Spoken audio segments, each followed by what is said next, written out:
teman-teman, yang pertama yang akan saya bahas yaitu apa sih ibadah maliyah itu?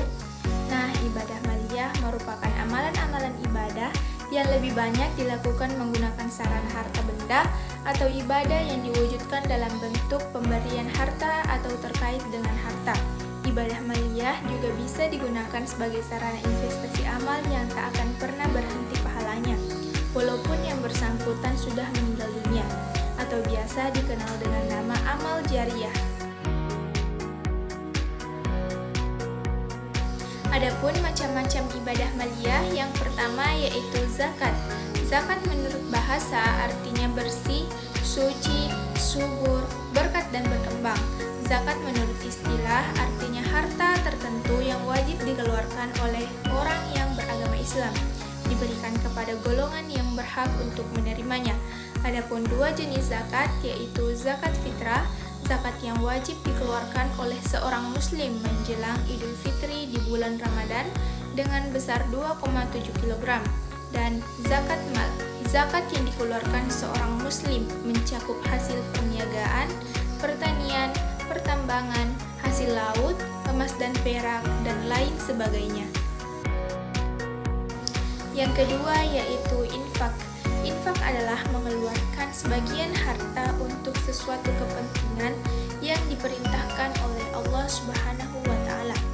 Infak sering digunakan oleh Al-Quran dan hadis untuk beberapa hal seperti: yang pertama, untuk menunjukkan harta yang wajib dikeluarkan yaitu zakat; yang kedua, untuk menunjukkan harta yang wajib dikeluarkan selain zakat seperti nafkah suami kepada istri dan anak-anaknya; dan yang terakhir yaitu yang ketiga, untuk menunjukkan harta yang dianjurkan untuk dikeluarkan tapi tidak sampai derajat wajib, seperti untuk fakir miskin, menyumbang pembangunan masjid, dan lain sebagainya. Nah, yang ketiga yaitu sedekah. Sedekah menurut bahasa artinya jujur atau benar, dan sedekah menurut istilah artinya suatu amal yang dilakukan secara ikhlas atau sukarela, semata hanya mengharapkan ridha Allah Subhanahu wa Ta'ala, sebagai bukti kejujuran dan keberanian iman seseorang. Yang keempat yaitu fidyah. Fidyah adalah menempatkan sesuatu pada tempat lain sebagai tebusan atau penggantinya, baik berupa makanan atau lainnya. Fidyah juga berarti kewajiban manusia mengeluarkan sejumlah harta untuk menutupi ibadah yang ditinggalkannya. Fidyah saum wajib dilakukan oleh seseorang yang tak sanggup karena kepayahan dalam melakukan saum fardu, khususnya di bulan Ramadan, sebagai salah satu bentuk rukhsah atau dispensasi yang diberikan Allah kepada mereka. Yang kelima yaitu kifarat. Kifarat menurut bahasa artinya menutup, dan kifarat menurut istilah adalah sejumlah denda yang wajib dibayar oleh seseorang yang telah melakukan perbuatan tertentu yang dilarang oleh Allah Subhanahu wa Ta'ala. Kifarat juga bisa sebagai tanda taubat. Adapun 6 macam-macam kifarat. Yang pertama, kifarat karena pembunuhan. Yang kedua, kifarat karena melanggar sumpah. Yang ketiga, kifarat karena membunuh binatang buruan pada waktu ihram. Yang keempat, kifarat karena zihar. Yang kelima, kifarat ila. Dan yang keenam, kifarat karena melakukan hubungan suami istri di siang hari di bulan Ramadan.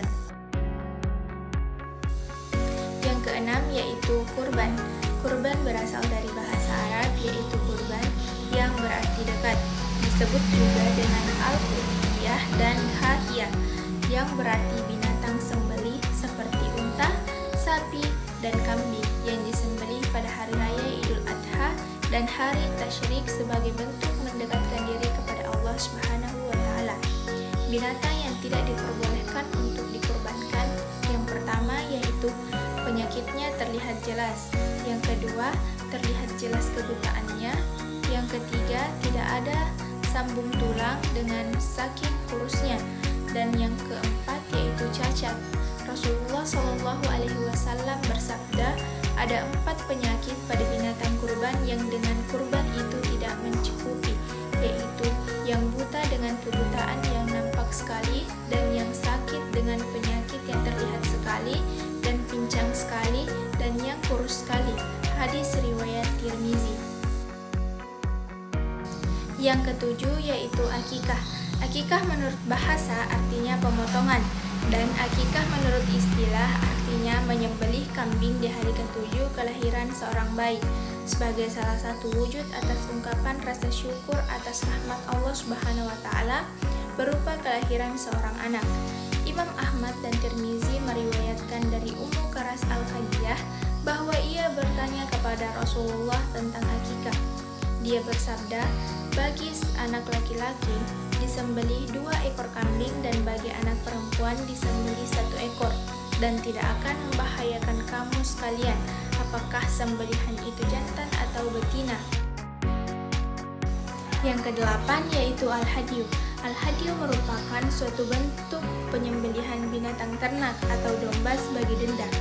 Al-hadyu bisa mencakup segala bentuk penyembelihan binatang di tanah haram, baik sebagai pemenuhan maupun karena ada hal lain seperti nazar atau kurban, baik yang melakukan haji tamattu atau haji qiran, maka wajib untuk melakukan al-hadyu.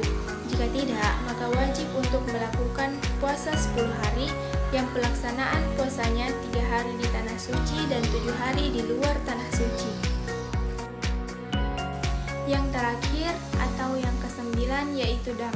Dam adalah denda yang harus dibayarkan oleh seseorang yang melanggar amalan wajib, baik disengaja ataupun tidak, dalam ibadah haji atau umroh.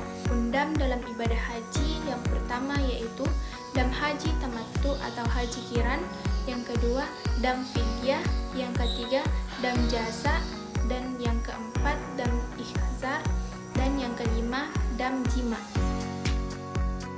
Dam dalam ibadah umroh yang pertama yaitu meninggalkan tawaf wada, yang kedua mencukur, memotong dan mencabut rambut dan kuku saat ihram, yang ketiga memakai wewangian saat ihram, yang keempat memakai pakaian yang berjahit saat ihram, yang kelima menutup muka dengan sengaja saat ihram, yang keenam memakai sarung tangan untuk wanita saat ihram.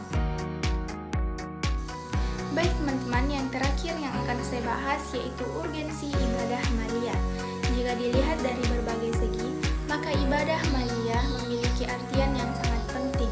Antara lain, yang pertama, membersihkan segala harta dari kotoran kebahilan, keserakahan, kekejaman, dan kezaliman terhadap kaum fakir miskin. Yang kedua, sebagai wujud ekonomi dalam membantu makanan untuk yang membutuhkan. Yang ketiga, fungsi sosial dengan memberi zakat terhadap fakir miskin demi menjaga keseimbangan hidup atau kesenjangan dan menghindari adanya ketidakadilan sosial. Yang keempat, memupuk lebih dalam akan rasa kasih sayang dan kecintaan orang berada kepada yang tak memiliki harta, sehingga bisa terwujud keterpaduan antara orang miskin dan orang kaya. Dan yang terakhir, mengikis segala macam tindak kejahatan yang bisa terjadi di lingkungan masyarakat akibat adanya kesenjangan sosial dan ketidakadilan sosial. Baik teman-teman,